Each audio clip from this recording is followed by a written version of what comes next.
Idrisu Faisal ta' 34 sena mill-Ghana wieġeb mhux ħati kif tressaq quddiem il-ġustizzja mixli bil-qtil doppju tal-ħadd f'Razzett fil-Marsa.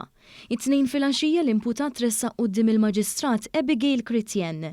Propju l-jum ta' qabel għal-ħabta ta' 9:30 ta' filgħodu, il-pulizija ġew informati li nqalat kommozzjoni bejn numru ta' persuni fir-Razzett fil-Marsa. Jirriżulta li l-allegat aggressur uża mqas kbir li jintuża bħala għodda biex qatel lil Joe Bartolo ta' 73 sena u s-sieħba tiegħu Carmen Abela ta' 56 sena. Ir-raġel mill-Ghana ġie arrestat mumenti wara li seħħ id-delitt, anke bl-għajnuna ta' mara u raġel minn Niġerja li wkoll kienu qed jgħixu fl-istess Razzett. Minn barra l-akkużi brabta mal-qtil taż-żewġ Maltin, l-imputat kien mixli wkoll li kkawża ġrieħ lil Queen Ogbomaya, Ifeanyi Eżeh u l-uffiċjal tal-Pulizija Ryan Farrugia fost oħrajn u li irreżista l-arrest.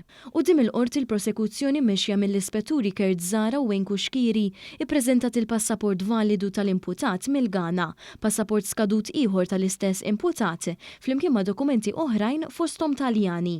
Intalbet ukoll ordni ta' protezzjoni fil-konfront tal-persuni involuti, fosthom dawk involuti fl-arrest tal-imputat, talba li ġiet milquha mill-qorti. Kif l-imputat wieġeb mhux ħadd id-diviża riservat li titratta sakemm jinstema' wix-xhieda, għaldaqstant l-imputat baqa' jinżamm arrestat. L-avukat tad-diviża kien Dr. Joseph Brincat fil-waqt li l-avukati mill-Uffiċċju tal-Avukat Ġenerali kienu Dr. Kayli Bonnet u Dr. Ramon Bonnet.